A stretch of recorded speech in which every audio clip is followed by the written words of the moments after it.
Hey, everybody, it's Patrick Hostis here.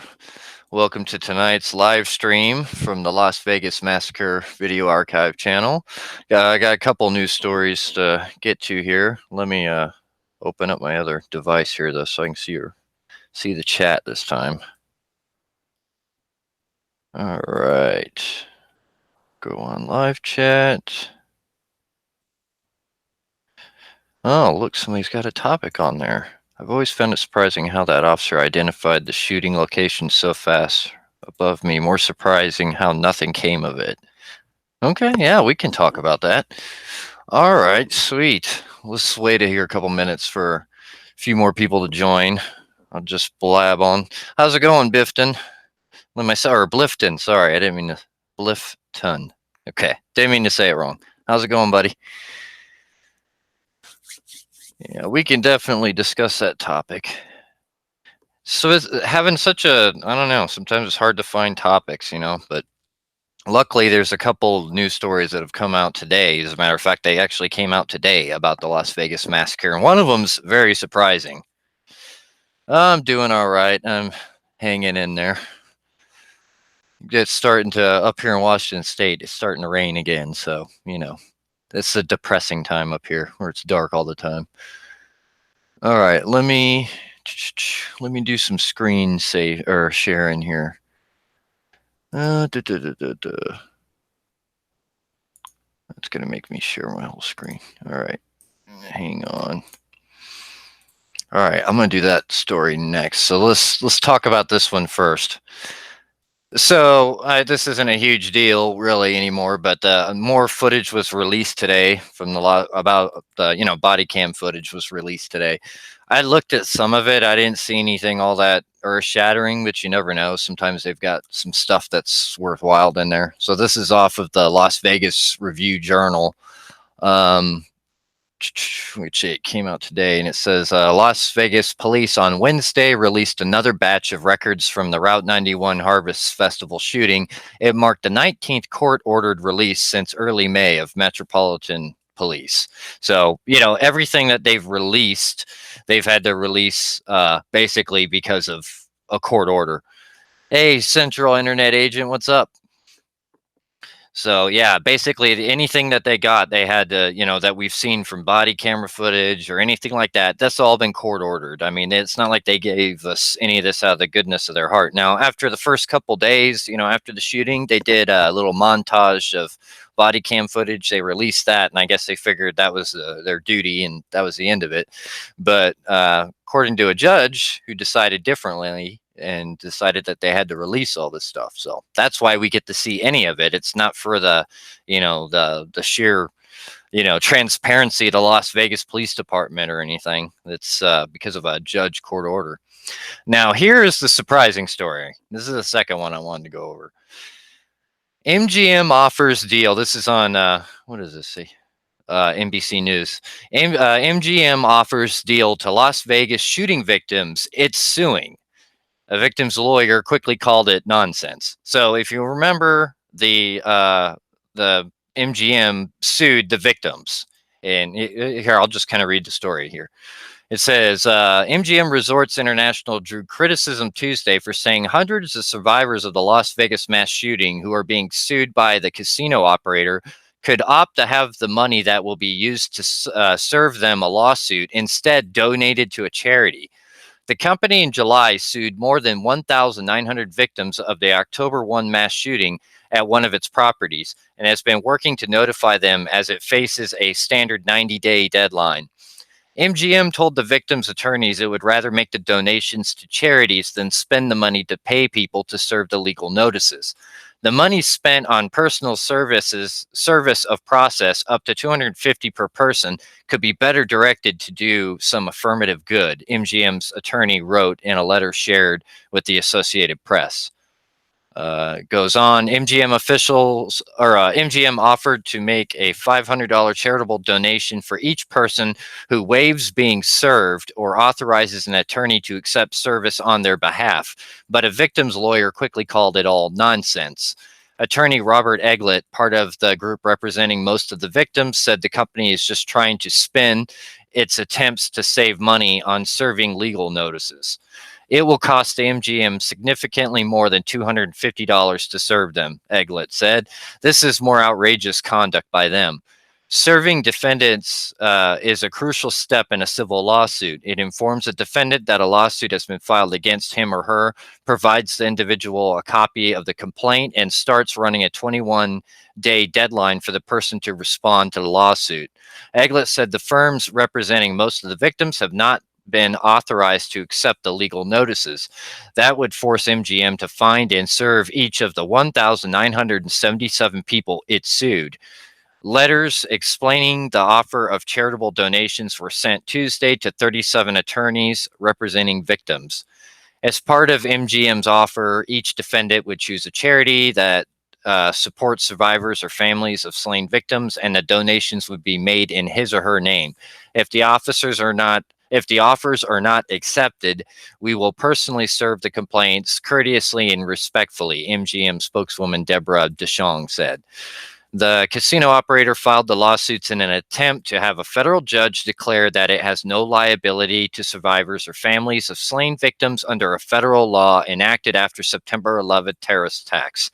The law limits liability when a company or group uses services approved by the U.S. Department of Homeland Security. MGM argues it is free of liability because the security vendor for the outdoor venue was federally certified at the time of the attack. 22,000 people were at the MGM-owned outdoor venue for a country music festival when a high-stakes gambler broke the windows of his 32nd floor casino resort suite and began shooting. The gunman killed 58 people and injured more than 800 before taking his own life. MGM has insisted its lawsuits, which don't demand money, are meant to avoid years of costly litigation. So, there we are. So yeah, I'm reading it. Yeah. So basically, they're suing them in an attempt to save their ass from having to pay out anything based on this law that was passed after 9/11. You know, it's like every year we learn more and more about some dirty laws that were passed right after 9/11. I mean, the Patriot Act was the worst, but I mean, it's like, oh, there's all these little filthy little bills passed, and all the euphoria, where everybody right after the attack and everybody was unified. I don't know. I was deployed, but from what I hear, everybody seemed pretty unified. And yeah, basically they pass bullshit like this that causes problems for victims like this now. So yeah, that's just super. So I don't know. What do you guys think? Do you think they're liable for this? Do you think that they should pay money to them? I mean, I don't know. I mean, let's first of all, the FBI, this law that they're citing is for acts of terrorism. Have they declared that the October 1st shooting was an act of terrorism? Because the last time I heard, they said they didn't know the motive, right? And so I don't see legally how they have any basis to play these games, but apparently they're just going to do it anyway. So there you go. All right, so I'm going to go back up to Blifton 1 here, who's got so he had a kind of a topic he wanted to talk about here about how he's always found it surprising how that officer identified the shooting location so fast. 31st floor above me. More surprising how nothing came of it. You know what really surprises me out of that whole process? One of the last videos, how I do those synchronized videos where I put together the body cameras. I think it was the last one I did, maybe number 10 or 9, but it had on there those officers going down the hallway and hearing the shooting. And what struck me was the fact that the second they heard the automatic fire, they basically froze. They didn't even go up to the next floor where the where that door was sealed shut with the L device that Paddock or somebody had screwed in there. They didn't even go up to that point. They basically froze in their tracks and just sat there, and there was a quite a substantial number of them, and the shooting was still going on, and they kind of just sat there and listened. And now I didn't really realize how long that was until I watched that full body cam video. So, I mean, I don't know that there's a lot of questions I have about the response from the police that night. Why was the one officer the guy who said the ones that were outside, and he said, "We got to advance on that dude," and then goes running out there, and they were all gun ho to go ahead and breach in the room. They were sitting there talking while they're in the elevator, and he's saying, do you want to go in there, speaking to the other officer, and he says, we're gonna have to, if he's still shooting. And then they got there, they see Campos is shot, and then they pretty much just chilled the whole idea of trying to go down there. But in the midst of them deciding they're not going to go down there, you see this big, huge, husky security guy, like Mandalay Bay security guy, come walking down the hallway where the bullets were just flying that hit Campos allegedly. And this big guy just goes walking down the hall, calm as a cucumber, and turns around and points for the officers. Yeah, it's the room right down there, just wide out in the open, and no shots, no, nothing like that. And I don't know. It just struck me as weird. Why? I don't know. I don't know what to say. I don't want to judge them too much because I wasn't in that circumstance, and I don't know 100% what all their policies are on those things. Every police department has, their own policies, and some are a lot different than others. So I don't know, but it seemed really odd to me that they were all gung ho to get there, and then the second they got close, everybody pretty much froze. And then they kind of methodically went down there. And I'm not saying that clearing out the rest of the rooms on the 32nd floor wasn't a good idea. I think that was a good idea, but I don't know. It just seemed to me that it took quite a while to get up there, to do that. But you know, like I've said before, and I've said in other live streams, if right when Levi and Newton go up there, and Sergeant Blitzkub, I always say his name wrong, the canine officer, when they went up there and they put those explosives on that door, if, God forbid, somebody, Paddock, was on the other side of that door or still alive, or somebody with one of those weapons, they could have caused serious damage and taken out all three of them, more than likely. It could have been even bloodier for the law enforcement in that narrow little area that they were in. And the way that the room was set up, Paddock, if he had, or whomever, if they had half a brain, could kind of take cover at a certain angle, and they'd be very difficult for any of the officers to hit them. Thankfully, that didn't happen, but still, that doesn't negate that he has tons of questions. There's tons of questions remaining about how the officers responded about this. And Blifton says, yeah, he thinks we're talking about the same thing. I think it's the same dude. Yeah, and then the guy walks up and he's like, "Hey, what's up?" And Eddie Schmitz here says he'd be interested in seeing inside Paddock's home in Mesquite. I would too. Was that the one that was broken into though? I forget, because he had a couple of homes, but I know one of them was broken into. And oh, you videoed it? So was that the one, Eddie, that was broken into? Because I know he had two houses, but I don't remember exactly what the deal was. Like, one was broken in, like the police went there initially. Oh, it was the Reno one that was broken into. Okay, so the Mesquite. Hold on a sec. I want to bring up a report here. Let me share my screen again. Just bear with me.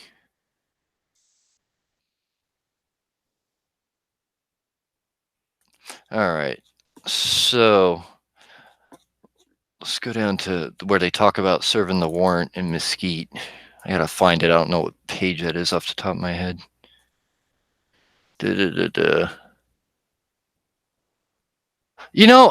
just want to bring this up. I mean, I'll go back to what we were talking about, but so recently, I went out and I purchased a new firearm. Like, I have a concealed weapons permit, and I wanted to upgrade what I had, and it was, I've had the other one for a number of years, so I went in there, and I went through the process and all that, and I'm legal to have a firearm and all that, but something struck me. It's like, one guy like me buying one firearm every few years, I mean, it's like, what's the big deal? But when you have Paddock bought so many weapons, I think, in a 9-month or 10-month period, almost all of them the exact same type of weapons.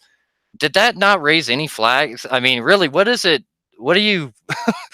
Because honestly, if I was looking at that, like just through a computer screen, that this one individual keeps buying very similar type of AR platforms, I would be assuming he's selling them. He's ghost buying them or something. It doesn't make sense. I mean, ARs are expensive weapons, and this guy bought so many, and I don't know, it just seemed kind of unusual to me. It's like it didn't raise any flags at all that this guy bought that many in such a short amount of time. I don't know. Just bringing it up. Okay, so I'm looking at the. Sorry, got distracted there.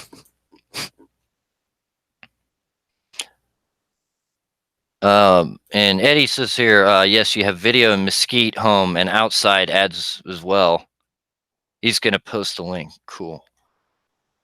Hey, let me tell my moderator here. Hey, be sure if you see any links, go ahead and prove them, okay? When they come up on the live stream. All right, I might have gone too far. Where am I at? Okay, so this is evidence recovery at Mandalay Bay. So, okay, where are we here?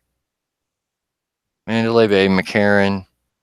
Okay, here we go. This is the one in Mesquite. It won't let you. It didn't. Crap. Maybe I don't have it set up. Are you on Twitter, Eddie? If you are, I can give you my Twitter handle and you can send it to me there. So going through here. So looking at the Mesquite, looking at what they took out of that home. So they took a Smith, a 9mm, another 9mm, Glock 17. It's a nice gun, by the way. Mossberg 500, 6 hour. What's that? Hey, Brian, what's up, man?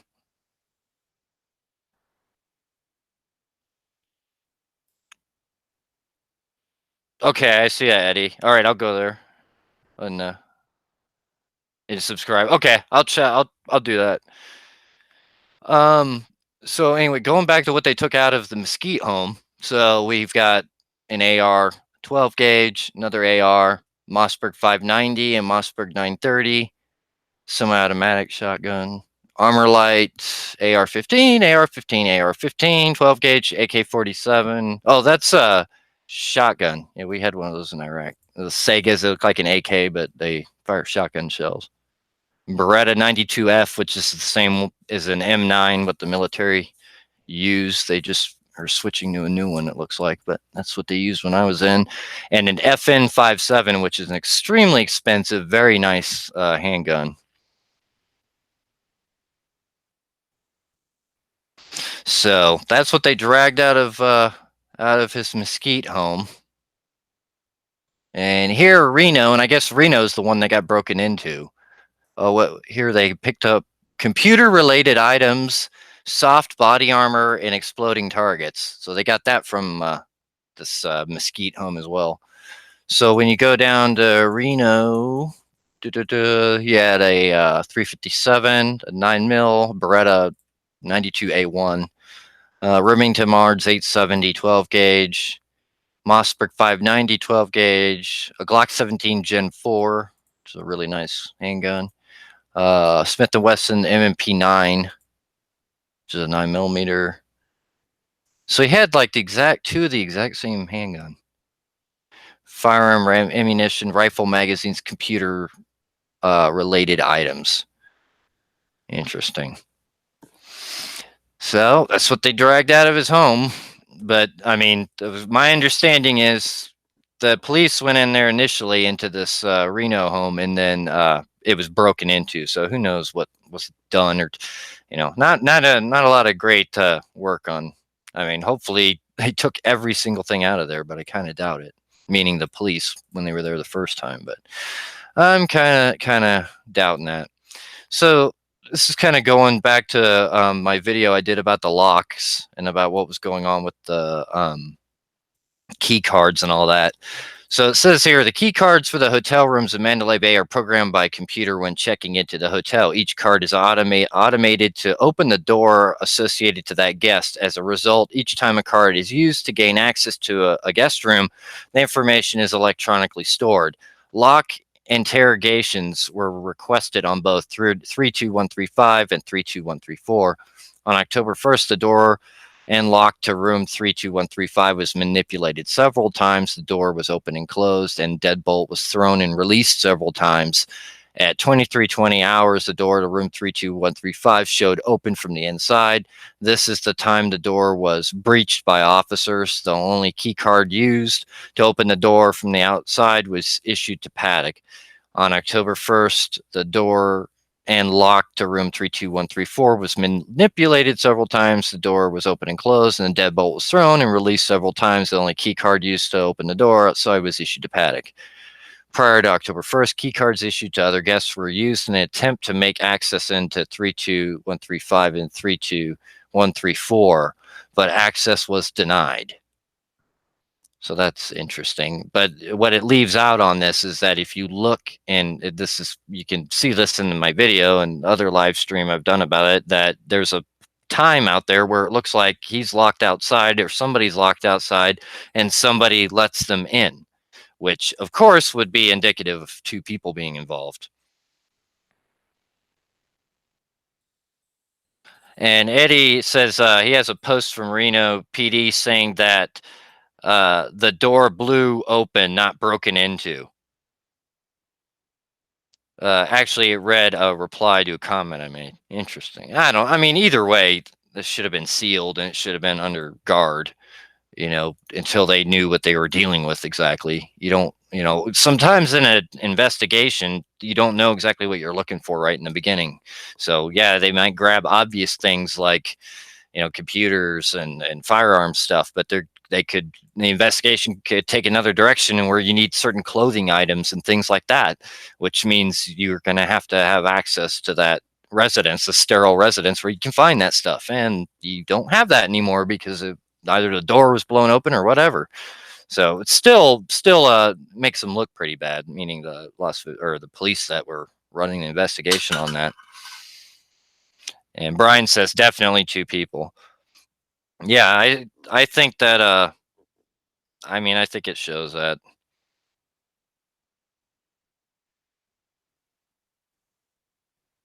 And Eddie says it's all BS as it was under the highest scrutiny in history. Yeah. But yeah, I mean, all the evidence points to two people on there. It's just, and I've been looking into, has anybody in here heard anything else about the whole Mary Lou Danley FBI trying to get a loan? And she mentioned that she put on a loan application. Has anybody heard any updates on that? Just out of curiosity. I tried to look into that today and I couldn't find any updated information on that. It's like it just kind of disappeared. I don't know if it deflated and panned out to be nothing, or did they just cut it off the headlines because they don't want it there. And just briefly, what I'd seen I went over on one of my streams was basically there was a report going out that Mary Lou Danley at some time had applied for a loan, and she put on there that she received income from the FBI.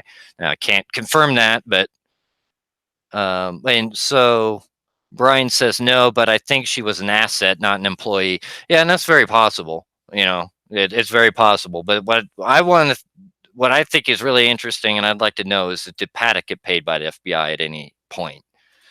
Because maybe that would explain a lot of why the cases they've been so standoffish about a case that's allegedly totally solved.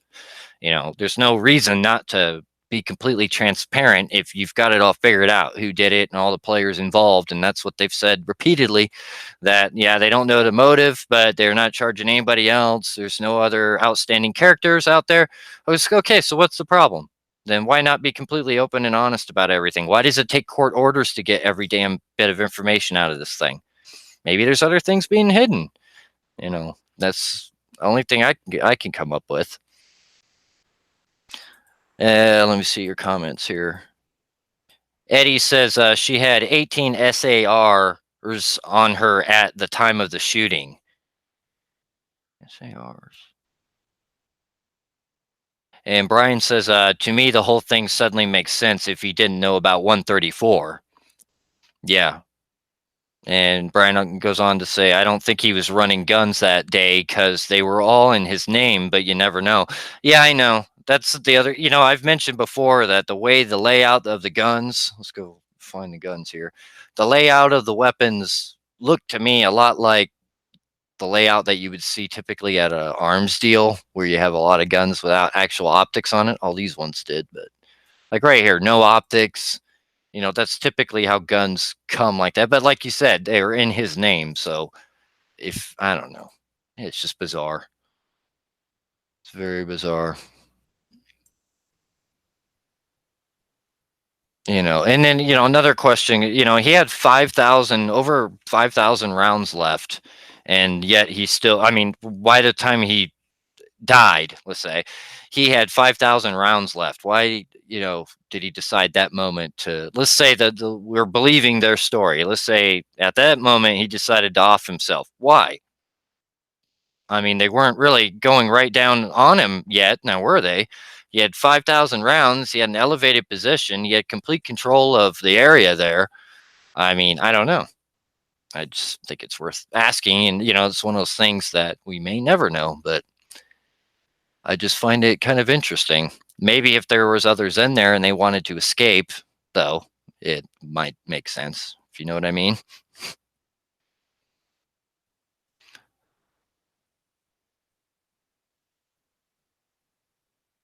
Uh, and see, Brian says also, why no marks from hot barrels where they were set down? Yeah, so these surefire mags carry 100 rounds, and as we all know from studying shooting, most of the round, most of the gunfire was 100 round bursts into the crowd. So he's emptying this thing, these magazines of these weapons. It's going to make the barrels extremely hot, and if you go throwing them on anything, it's going to burn things. I honestly have never scanned the pictures close enough to see that, but I take your word for it. I've never seen any burns or anything that stood out to me. Yeah, like throwing them. If you're throwing these things on this couch and they're burning, scalding hot after 100 rounds have gone through it, yeah, there's going to be some marks on these sofa things and a bump stock.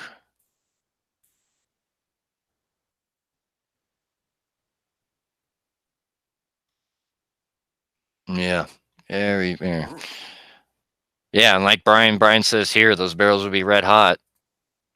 And Blifton says Mr. Visual made the point that the last shots slowed considerably. Possibly his shoulder couldn't take the kick anymore. And, that's very possible. Firing a real automatic weapon like a 240 can be a little tiring after a while. And I've heard that bump stock. I've never actually fired a bump stock, but I've been at a firing range where people were using them, and they did not look comfortable to me at all. I mean, the way that thing jerks, it really didn't look comfortable. And the guy who's trying to shoot was like really not very accurate with it. So, and another thing is the way that weapon's constantly being jerked. And I was always told in the military, the easiest way to jam an M16 or an M4 is to jerk it while you're pulling the trigger, while you're firing it, like to be moving it and jerking it at weird angles. Well, when that thing's, bouncing back and forth, I got to imagine it's doing some unusual things inside to that mechanism, especially when you're putting 100 rounds through there. And from what I've heard, a lot of these weapons were jammed. So, I don't know. But yeah, I could definitely see, like, and I know what you're talking about at the end where it's like basically it's like the slowest burst of the whole thing. And then there's the other gentleman who has the cell phone video at the bus stop, and you can hear in his video 2 gunshots, pop, pop, like that was the handgun that he used to allegedly off himself with. This thing right here, this 38 caliber. Oh, sorry about that. Breaking news came out. Oh, this is not good. Well, hey, you know what? Since it's my live stream, I'll cover it. We've got breaking news here, by the way. Breaking: multiple people shot and killed in Bakersfield, California. Police swarm several crime scenes. Uh-oh. Bakersfield, California, at least 6 people. This is on breaking911news.com, by the way. Bakersfield, California, at least 6 people are reportedly dead following a shooting in East Bakersfield, California. According to local media, there are multiple crime scenes locations. The main focus is at a business located at 8,000 block of DeMiller Drive. A suspect has been contained. KRON reported police are also carrying out multiple search warrants in the area. This is a breaking story. Stay with Breaking 911 for latest developments. So there you go. A little breaking news just popped up on my computer here. So yeah, hopefully nobody has any family in that area on here on the stream. But yeah, looks like a big scene. So once again, the most draconian gun laws in the world and liberal policies and yeah, gun violence. Okay, well, anyway, sorry for breaking into that. All right, let me go back to your comments here. Uh, da, da, Brian says he's never seen a bump fire weapon or any weapon for that matter slow down like that. Yeah, I don't know. It does. I mean, it's really obvious though in the video. It does slug and blah, blah, blah, blah, at the end, and I don't know. The dude doesn't look like he's in the greatest shape in the world. So if he actually was the one doing it, you know, let's look at some pictures of the scene here.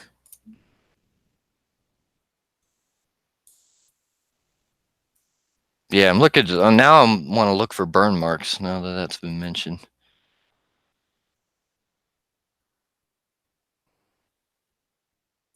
M life.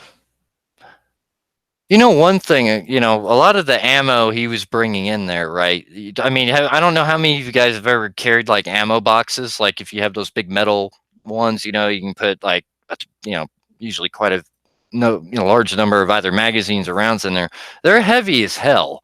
I mean, they're extremely heavy, especially if you had a bunch of 100-round mags shoved in there. And I don't know. I really find it hard to believe that people were assisting this guy pushing these things and never thought, Jesus Christ, what's in here?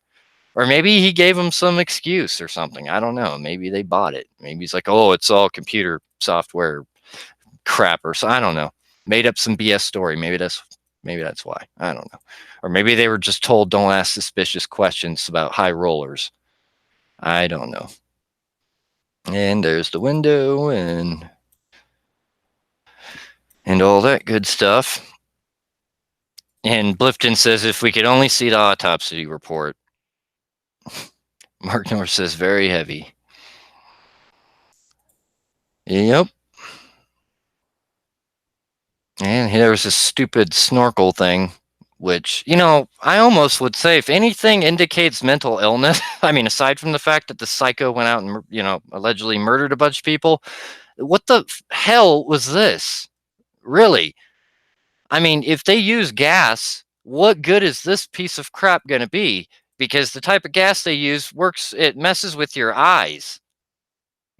So usually you use this thing called a gas mask, which is like $12, and this guy could he had tons of money to waste on different types of ARs and all these tricked out weapons, but he didn't have the money to get a $12 gas mask. I don't know, I still can't let that go.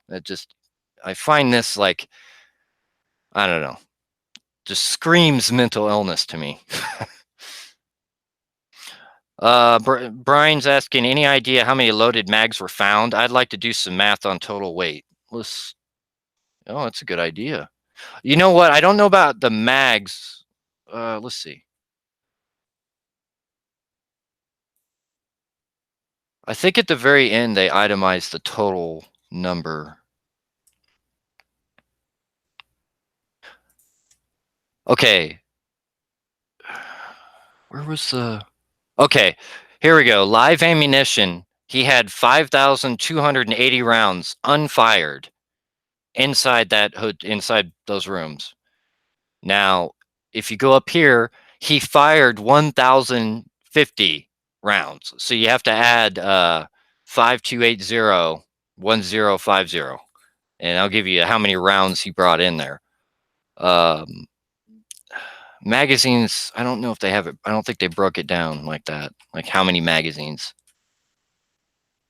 So we might have to just do it on bullet weight. Yeah, there were piles of them. There definitely were. He's got mags there. He's got mags there. He's got a bunch of the P mags, these Surefire mags, Magpul. Mm-hmm. There's some he had in his vehicle, but those he didn't bring into the hotel, so I don't think we should count those. There's some stack. Those are, and this is the other thing. It's weird. So he had a. See, that's the problem, Brian. Is I don't know if which is which. This is the thing. He only fired 308 rounds. Because it just says live ammunition. That's the problem. See, the expended.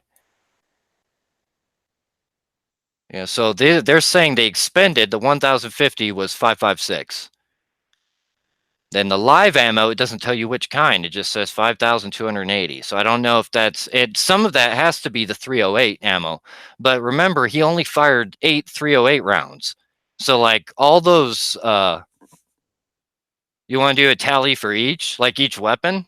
I mean, I don't mind. We can do that. All right, let's see. So I guess let's start here. Okay, so this first M4, he had a 100-round mag. AR-15, 40-round mag. I agree. I think they were mostly 5.56, Brian. I think that there might have been some. I mean, he had 308 rounds. I mean, all those AR-10s were loaded, and those mags that I showed you up there that were like on the coffee table with the see-through glass on them, those were AR-10 mags. So those are .308 rounds. So yeah, he had a lot, but I gotta imagine the lion's share was these 5.56 rounds. So that's it for those. Next one here, AR-15 with a 100-round mag. And next one is an AR-10, which is a 308 with a 25-round mag. So he has 25 rounds of 308 in there.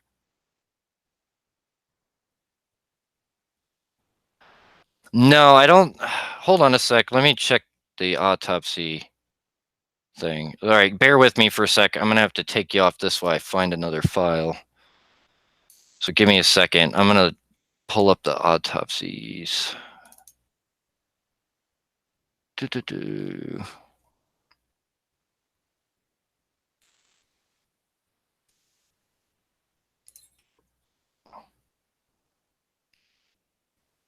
No, it doesn't. I'm looking at it. It just says projectile. It doesn't say anything, unfortunately. So no, I just pulled up the victim autopsies. It doesn't say. Of course.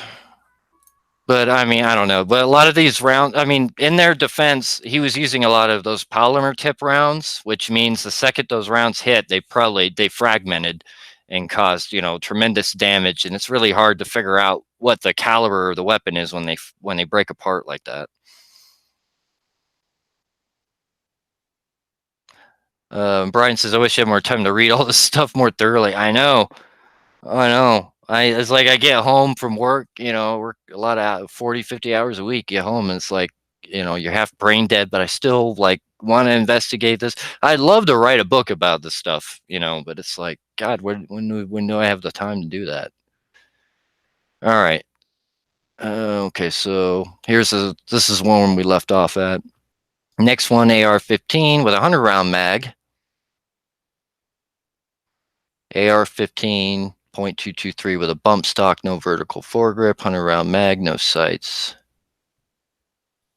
Then another AR with another 100-round mag.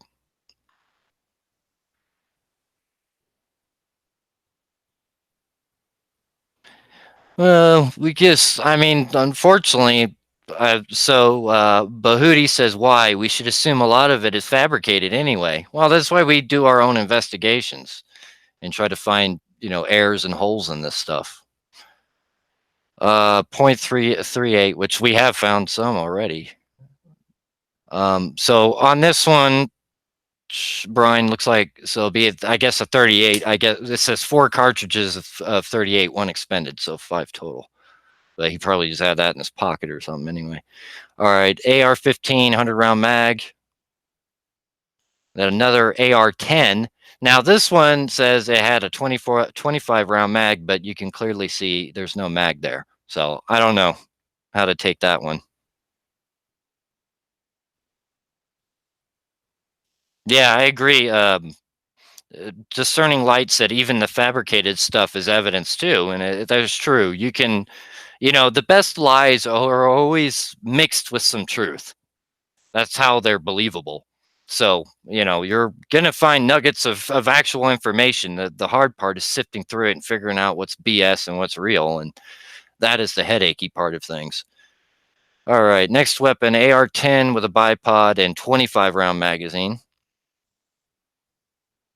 Next is the another AR with a 100 round mag. And another AR, another 100 round mag. Another AR, another 100 round mag. Another AR, another 100 round mag. Another AR, and another 100 round mag, and an AR with no magazine. Yet there's a magazine. Whoa, look right here. Check that out. Look at the. I never noticed this. Whoa. Check that out. Look at all those magazines. I've never noticed that. So I guess we know how he traveled them in there, Brian.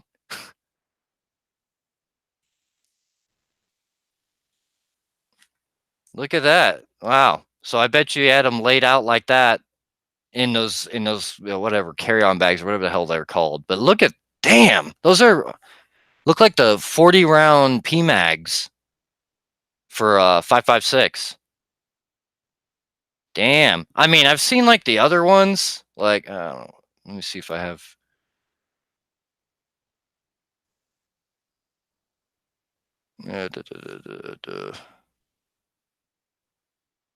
You guys enjoy looking at my investigative crap here. Trying to find. Huh? Huh? Huh? Where is it? Where's the pile of the mag? Oh, there we go. It's a crappy picture, but anyway, you can see the mags right there near the pillar. See that?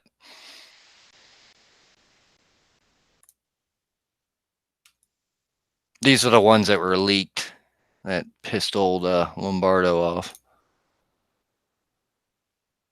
Which, I guess it would piss me off too, but.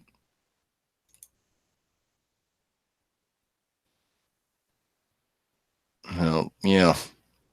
But yeah, look at that. I never noticed that. There's a whole ton of them right there.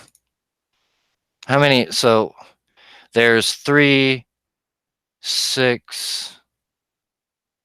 I think these are layered like 3 deep. So 3, 6, 9, 12, about 15, about 18 maybe? 18?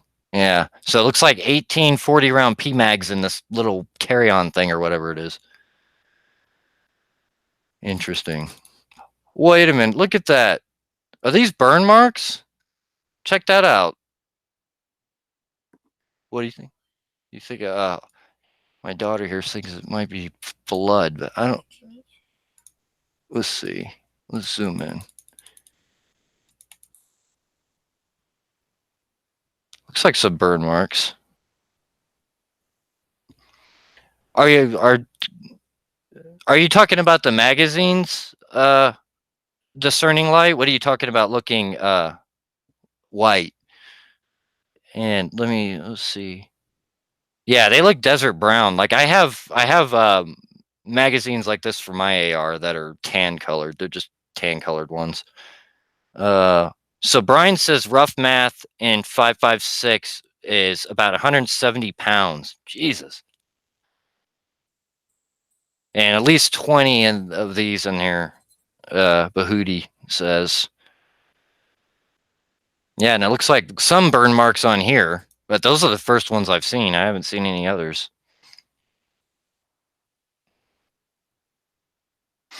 Yeah, I mean they're light burns, and it's hard to say even if it is burns. I mean they could be, but it could also be gun oil. I don't know. It's hard to tell. I like to see right directly under it. But so if these are burns, that means this weapon would have been manipulated a few times. Then let's say it'd have to have been set down once and then twice, and then its final resting spot here at least. So, man, you never know what you're going to notice when you look at these pictures sometimes. Yeah, that's a ton of magazines in there. What is this junk?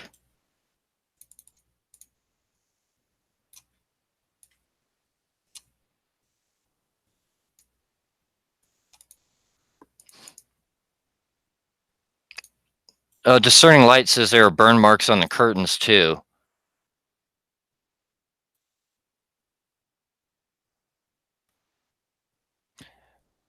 No, don't worry, Discerning Light. It's those tan magazines. Actually, I don't know.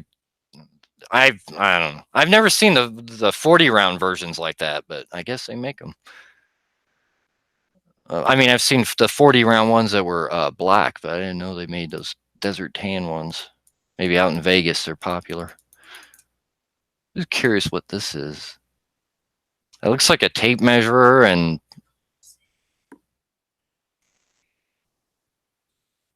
the police doing it? I don't think so. I don't think they would mess with well, they're not supposed to, I don't think, when they photograph it. But I mean, I don't know. Yeah. Interesting. I wish I could read this stuff, but it's not quite legible. Yeah, it looks like a measuring tape.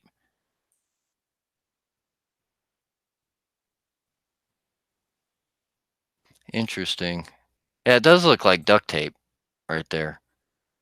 I'm curious, what is this manual though? It almost looks like it's for a laptop or something, maybe. I don't think so. It's just too pixelated. I can't read anything on it. Damn it. I was trying to get close to my TV screen, see if I could make out anything. Yeah, the Sharpie. We can see that. And what he was writing is bullet dope out on. Interesting. All right, let's see what else we can find. All right, another AR-10 with 25 rounds. You can actually see that magazine in there. Another AR-10 with a bipod, no magazine. And that's that for that room. Okay, let me go back a little bit. And then just that. All right, now going into 134. So it has AR-15 with a 100 round mag, a 308 bolt action rifle with a scope. This green one right here, which I believe is the one he bought the day of.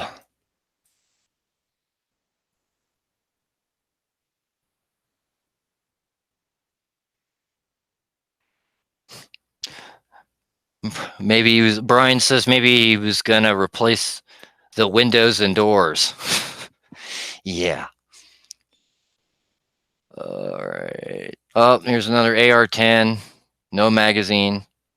AR-10, another one with a 25 round magazine, and an AR-10 with a bipod scope and 25 round magazine.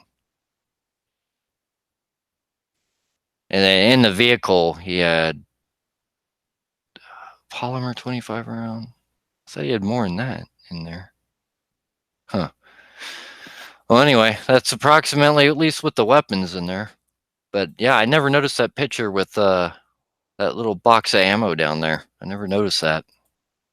Yeah, he had a ton of ammo left. 5,000 rounds is a massive amount of ammunition. I mean, a combat load is 180 rounds. I mean, we always carried more than that, but still. Jeez, that is a lot of ammo.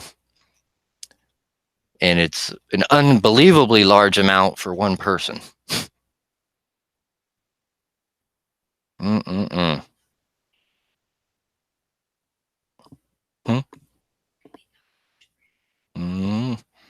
And Discerning Light says, I haven't seen any body camera footage of 134 yet. Yeah, I haven't either, rather than them being right outside the door where the cart thing is at. Are there burns on that bed anywhere? Let's take a look, see. I don't think those weapons were fired very much. I know the bolt action was, but I don't think any of these other. I'm not sure if they were or not, actually.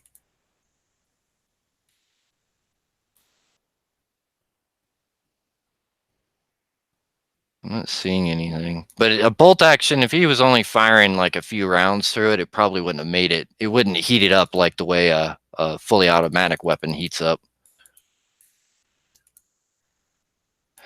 It problem is with this carpet, though. If it's on that carpet, I don't know. Sorry, my moderator, my daughters, we're talking here, so sometimes we're talking to each other. You guys might not hear it. I'm not nuts and talking to myself, just so you know. Oh, looks like Anna just found something. Anna noticed, our awesome moderator noticed something here. What's this?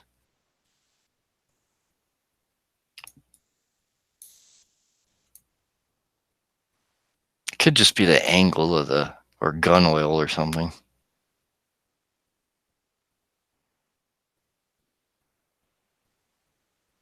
Like he threw the weapon like down, and maybe the handle hit right here and it rolled over. I don't know. Just so you can see it again right there. Well, it's the same picture, I believe, because they're showing all three of them. Now, I'm not seeing any burns on there, but it doesn't mean that there wasn't any. Just might not be able to see them, and they're directly under them, which is possible.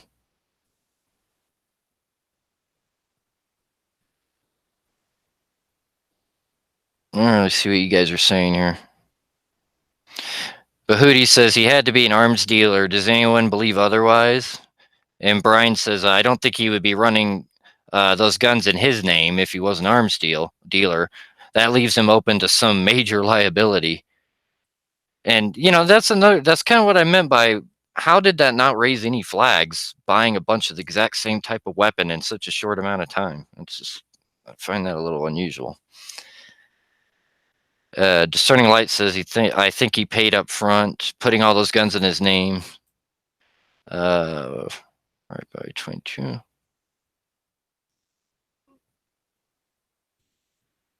And Mark's saying he could have been on the FBI payroll.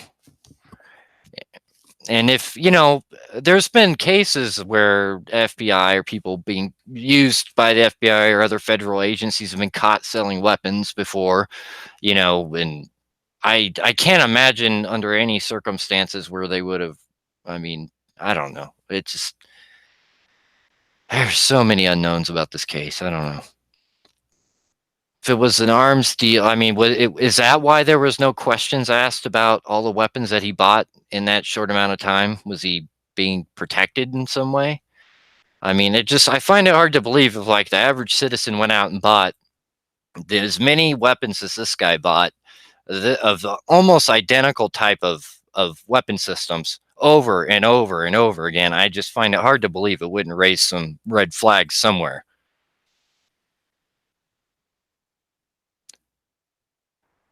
And Discerning Light says he's a front. And Brian says when you sell a gun, you want to go to an FFL dealer to transfer ownership. I don't think he had that license.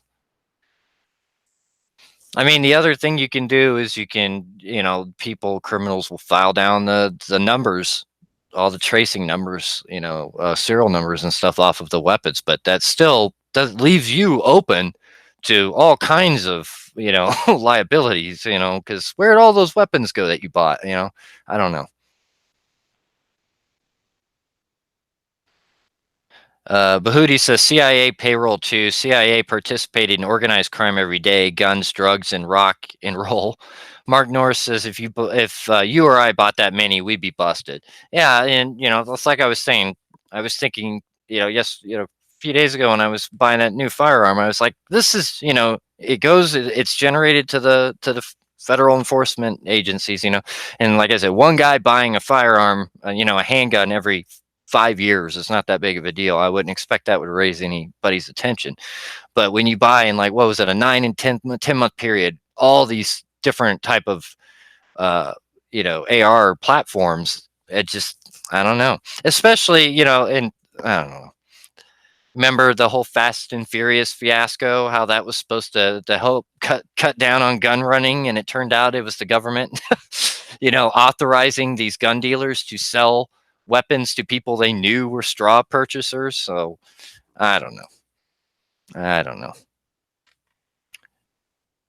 Let's see here. Mark Norris, or let's see. Bahudi says exactly. He was running them, didn't buy them. And Blifton says, wasn't there a guy who sold him a bunch of stuff just before? There was a guy who sold him a bunch of ammo and incendiary rounds and crap that he got bust. I forget that dude's name, but that was the only other person they charged with any kind of connection with this. Yeah, they charged him. Yeah, they charged him for the rounds that he'd sold him. And Brian says, yeah, you just don't run guns in your own name. It's just not how it works. Yeah, the guy who sold the armor-piercing rounds was in Mesa. Yeah. Discerning Light says a defense contractor for Lockheed Martin made a statement that Paddock worked for a predecessor company from 85 to 88. Yeah. And the thing about Lockheed Martin and Skunk Works and stuff like that, that's kind of a gateway into the, I don't know what you want to call it, the federal intelligence complex, like the military industrial complex. So that kind of like introduces you and gets you into the system of networking with these other agents and things like that. So that very well could have been when he was, picked up, or, if he was, and somehow utilized as some sort of an asset by any intelligence agencies. It would make a lot of sense because, I mean, working for Lockheed Martin, that gets you right into the intelligence industrial complex. I don't know if I'm the one who did. Maybe I'm the one who just coined that term, the intelligence industrial complex. If it is, all right, we all need to mark this occasion. I want to be known for something, and if it's making up that phrase, then great. And Mary Lou Danley is said to work for the FBI. Yeah, because the whole thing about she put down on a loan application about working for the feds or Sesame Street. Who knows? So there we go. And just wrap up the news before we head out, and just in case some of you missed what I opened with here. So the AMGM is offering a deal to Las Vegas shooting victims. Basically, you can watch the beginning and just stream to get the whole thing, but essentially they're trying to get out of this whole thing by saying, hey, instead you can make we'll just donate $500 to a charity of your choosing, and that waives any kind of possible liability we may have. Yeah, so anyway, it's worth looking into. Matter of fact, I'll see if I can this is on if you just Google Las Vegas shooting, it pops up as like one of the first things. But yeah, this came out. And also some new video footage was released today. I looked at some of it. I didn't see anything earth-shattering, but I didn't get to look at it all that well yet. So I will look into it, and I'll keep working on more of those videos and getting out. And just keep moving on. I'll just keep on seeing where the investigation takes me. Blifton says, seems to me that someone who was planning to commit mass murder and suicide seemed to take a lot of time to slip in some gambling. I mean, that's a gambling problem. Yeah, he seemed like a cool customer. What little video they have shown of us from the surveillance of him, he looked like he was a pretty calm guy. Pretty cool customer. Not the guy that you would expect is about to do what he did, that's for sure. Oh, let's see. Is this more breaking news? So this is that breaking news I broke into. This came out on RT. So this has nothing to do with Las Vegas. Just letting you guys know that 5 dead in Bakersfield, California shooting rampage. 5 people have been killed in a string of shootings in Bakersfield, California. The suspect also took his own life. According to the authorities, who are still struggling to connect the events. This is highly unusual to have 6 people shot and dead in one incident, the sheriff said. And if this qualified as a mass shooting, he said absolutely. So there you go. Unfortunately, it looks like there's been another mass shooting in California. A state with some of the strictest gun laws in the union. How interesting. I don't like to get on my soapbox too much, but an armed society is a polite society. Anyway.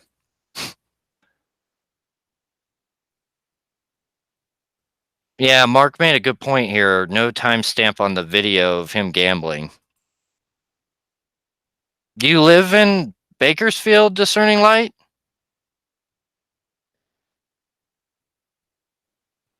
Wait for Discerning to answer. Brian just said he just wants to see room 134, see him check into room 34. That's all I want to see. Yeah, that'd be nice. And I think the excuse now is there's no cameras down there. Oh, you live in California. Oh, okay. So you might be living in Bakersfield. I was like, man, be careful. Oh, Los Angeles. I hope you live in a good part. I lived down there for a little bit when I was a kid, briefly. Yeah, it was interesting.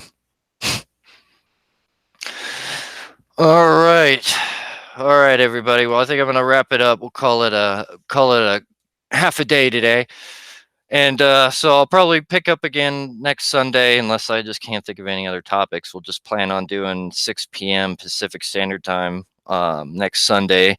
If you guys get any more topics or anything like that, like always, just comment on any of my videos and I'll see it and I'll put it on the agenda for our next discussion and we'll go for that. No problem, Blifton. Blifton says, thanks for the stream. And Discerning Light says, lived here all my life. Hey, home is where the heart is. No problem, Brian. Thanks, guys. Thanks for joining on the stream. I really appreciate it. And like always, everybody take care.